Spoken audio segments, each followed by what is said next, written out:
رات کے آخری پہر قلعہ سیف الملوک کی دیواروں پر صرف ہوا کی سیٹیوں کی آواز تھی۔ آسمان پر بادل یوں رقص کر رہے تھے جیسے کسی نے ان پر کوڑوں کی بارش کی ہو۔ قلعے کے اندر ایک ہال تھا جسے حال سلاطین کہا جاتا تھا۔ وہیں تخت پر ایک شخص بیٹھا تھا جس کی آنکھوں میں صفاکی کی بجلیاں اور چہرے پر خون کی بھوک جھلک رہی تھی۔ یہ تھا بادشاہ زیغم خان، ایک ایسا حکمران جس کا ذکر سن کر بچے چیخ پڑتے، مائیں کانپنے لگتیں اور سپاہی اپنی تلواریں نیام میں ہی بھول جاتے۔ زیغم خان نے اپنے باپ کو زہر دے کر تخت پر قبضہ کیا تھا۔ رعایا کو اس نے غلام بنا دیا، کسانوں کو ان کی فصلوں سے محروم کر کے قلعے کے ذخائر بھر دیے، اور جو بھی اس کے خلاف زبان کھولتا اگلے دن قلعے کے برج سے لٹکتا ہوا پایا جاتا۔ لیکن قلعے کے سناٹے میں کچھ اور بھی تھا۔ دیواروں کے بیچ چھپی سرگوشیاں، غلاموں کی آنکھوں میں چھپے خواب اور ایک پرانا راز، ایسا راز جو ایک دن زیغم خان کے اقتدار کو جلا کر راکھ کر دینے والا تھا۔ قلعے کے تہہ خانے میں ایک کوٹھڑی تھی جسے خوف کا حجرہ کہا جاتا۔ وہاں ایک قیدی پڑا تھا جس کا جسم زنجیروں سے جکڑا ہوا اور چہرہ خون آلود تھا۔ یہ کوئی عام قیدی نہیں تھا بلکہ شاہ میر تھا، سابق بادشاہ کا وفادار سپہ سالار جسے زیغم خان نے بغاوت کے شک میں قید کر دیا تھا۔ شاہ میر کے لبوں پر خون خشک ہو چکا تھا، مگر اس کی آنکھوں میں بجلیاں اب بھی زندہ تھیں۔ وہ اکثر سرگوشی میں ایک ہی جملہ دہراتا، وقت قریب ہے، بادشاہ کا خون مٹی پیے گا۔ پہرے دار اس کے ان الفاظ کو پاگل پن سمجھتے تھے، مگر انہیں کیا خبر تھی کہ شاہ میر کے پاس وہ راز موجود ہے جسے جان کر سارا تخت و تاج لرزنے والا ہے۔ قلعے کی بلند فصیلوں پر ایک کمرہ ایسا بھی تھا جہاں روشنی کبھی بجھتی نہیں تھی۔ یہ کمرہ تھا بادشاہ کی اکلوتی بیٹی شہزادی لیلا کا۔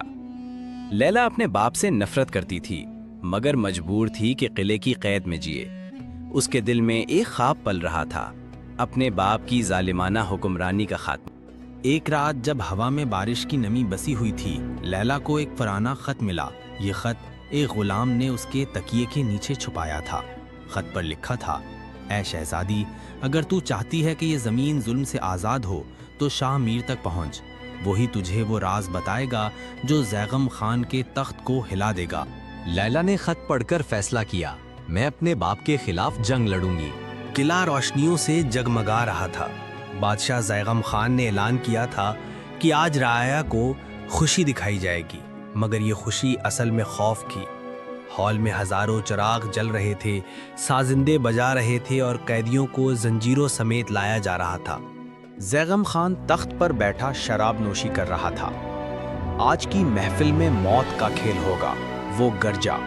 سفید داڑھی والے کسان، کمزور عورتیں اور جوان لڑکے سب قیدی بن کر ہال میں کھڑے تھے۔ سپاہیوں نے انہیں شیر کے سامنے ڈال دیا، ایک ایک کر کے ان کی چیخیں قلعے کے پتھروں میں گونجتی رہیں۔ بادشاہ ہر چیخ پر ہنستا اور کہتا، یہی ہے طاقت، یہی ہے حکمران۔ لیلا کمرے کی کھڑکی سے یہ سب دیکھ رہی تھی۔ اس کی آنکھوں میں آنسو تھے مگر دل میں ایک آگ بھڑک رہی تھی۔ اگلی رات شہزادی نے اپنے کمرے کے فرش پر موجود ایک پرانی اینٹ ہٹائی۔ وہاں ایک سرنگ کا دہانہ تھا۔ یہ سرنگ قلعے کے تہہ خانے تک جاتی تھی جہاں شاہ میر قید تھا۔ لیلا نے ایک مشعل جلائی اور اندھیروں میں قدم رکھا۔ سرنگ تنگ، نمی اور خوفناک تھی، مگر اس کا دل ایک ہی مقصد پر ٹکا ہوا تھا، شاہ میر تک پہنچنا۔ بالآخر وہ قید خانے کے سامنے جا پہنچی۔ شاہ میر زنجیروں میں جکڑا نیم مردہ سا پڑا تھا۔ لیلا نے کہا، سردار، میں لیلا ہوں، بادشاہ کی بیٹی، میں آپ کو آزاد کرنے آئی ہوں۔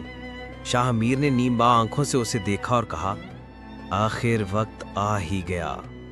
لیلا نے شاہ میر کی زنجیریں کھولنے کی کوشش کی مگر وہ بھاری تھیں۔ اس نے کہا، جلدی بتائیں، وہ راز کیا ہے؟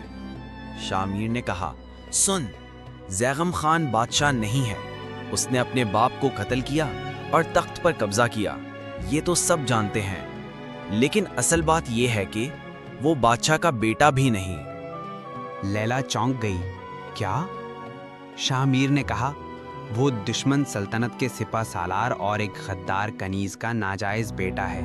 اگر رعایا کو یہ سچ معلوم ہو جائے تو اس کا تخت لمحوں میں زمین بوس ہو جائے گا۔ لیلا نے شامیر سے عہد کیا کہ وہ یہ راز رعایا تک پہنچائے گی، مگر یہ آسان نہ تھا۔ قلعے کے اندر جاسوسوں کا جال بچھا ہوا تھا۔ شامیر نے کہا، شہزادی، قلعے کے باہر پہاڑوں میں میرے وفادار اب بھی زندہ ہیں، انہیں اشارہ دو، وہ بغاوت کے لیے تیار ہیں۔ لیلا نے سر ہلایا اور فیصلہ کیا کہ وہ ہر قیمت پر یہ پیغام پہنچائے گی۔ وزیر اعظم بہرام خان وہ شخص تھا جو بظاہر زیغم خان کا وفادار دکھائی دیتا تھا، مگر اندر ہی اندر وہ بھی تخت کا خواب دیکھ رہا تھا۔ اسے خبر ملی کہ شہزادی کچھ منصوبہ بنا رہی ہے۔ اس نے چپکے سے زیغم خان کو بتایا، جہاں پناہ، لگتا ہے کہ آپ کی بیٹی آپ کے خلاف سازش کر رہی ہے۔ زیغم خان کی آنکھیں انگاروں کی طرح دہکنے لگیں۔ اگر یہ سچ ہوا تو میں اپنی بیٹی کا خون خود بہاؤں گا۔ لیلا نے ایک وفادار غلام عاصم کے ذریعے پہاڑوں میں پیغام بھیجا۔ عاصم نے رات کی تاریکی میں قلعے سے نکل کر شاہ میر کے وفاداروں تک پیغام پہنچایا۔ وہ سب اگلے حکم کے منتظر ہو گئے۔ لیلا کو امید تھی کہ اب اس کے باپ کا ظلم زیادہ دیر قائم نہیں رہ سکے گا۔ ایک رات لیلا کے کمرے میں ایک نقاب پوش داخل ہوا۔ اس نے خنجر سیدھا لیلا کی طرف بڑھایا، مگر عین وقت پر عاصم کمرے میں آ گیا اور اس نے نقاب پوش کو قابو کر لیا۔ جب نقاب ہٹا تو سامنے وزیر بہرام خان کا بھیجا ہوا قاتل نکلا۔ لیلا نے کہا، اب مجھے یقین ہے کہ جنگ قریب ہے۔ شاہ میر کے ساتھیوں نے رعایا میں خبر پھیلا دی، زیغم خان بادشاہ نہیں، وہ دشمن کا بیٹا ہے۔ یہ خبر جنگل کی آگ کی طرح پھیل گئی۔ کسان، مزدور، سپاہی، سب کے دلوں میں بغاوت کی آگ بھڑک اٹھی۔ قلعے کی دیواروں پر نعرے لکھے جانے لگے، خون کا بدلہ خون۔ ایک رات ہزاروں بغاوتی سپاہی قلعے کے گرد جمع ہو گئے۔ ان کی قیادت شاہ میر کر رہا تھا، جو قید سے آزاد ہو چکا تھا۔ قلعے کے دروازوں پر تلواریں ٹکرانے لگی۔ زیغم خان نے اپنی فوج کو للکارا، آج ہم دیکھیں گے کون میرے سامنے کھڑا ہوتا ہے۔ قلعے کے اندر زیغم خان نے اپنی بیٹی کو اپنے سامنے بلا لیا۔ دغاباز، تو نے میرے خلاف بغاوت کی؟ وہ گرجا۔ لیلا نے آنکھوں میں آنکھیں ڈال کر کہا، میں نے حق کا ساتھ دیا ہے، تو بادشاہ نہیں، ایک غدار ہے۔ زیغم خان نے خنجر نکالا اور کہا، میں تجھے اپنے ہاتھوں سے مار ڈالوں گا۔ قلعے کے اندر اور باہر جنگ چھڑ گئی۔ تلواروں کی جھڑپ، نیزوں کی چمک، آگ کے شعلے، ہر طرف خون بہنے لگا۔ شاہ میر اور زیغم خان آمنے سامنے آ گئے۔ دونوں کی تلواریں بجلی کی طرح ٹکرا رہی تھیں۔ آخرکار شاہ میر نے للکار کر کہا، یہ زمین غدار کے خون کی پیاسی ہے، اور اس نے اپنی تلوار زیغم خان کے سینے میں کھونپ دی۔ زیغم خان زمین پر گر کر تڑپنے لگا۔ اس کی آنکھوں میں وہی صفاقی تھی، مگر اب بے بسی بھی تھی۔ اس نے آخری بار کہا، میں ہمیشہ زندہ رہوں گا، خوف کی صورت میں، اور اس کا دم نکل گیا۔ شہزادی لیلا تخت پر نہیں بیٹھی۔ اس نے اعلان کیا، اب سے سلطنت رعایا کی ہے، ظلم ختم، عدل شروع۔ لوگوں نے خوشی کے نعرے لگائے۔ قلعے کی دیواروں پر پہلی بار روشنی امید کی طرح چمکنے لگی۔ یوں ظالم بادشاہ زیغم خان کی کہانی اپنے انجام کو پہنچی۔ اس کی خونریز حکمرانی بغاوت کے طوفان میں بہہ گئی۔ شہزادی لیلا نے وہ کر دکھایا جو صدیوں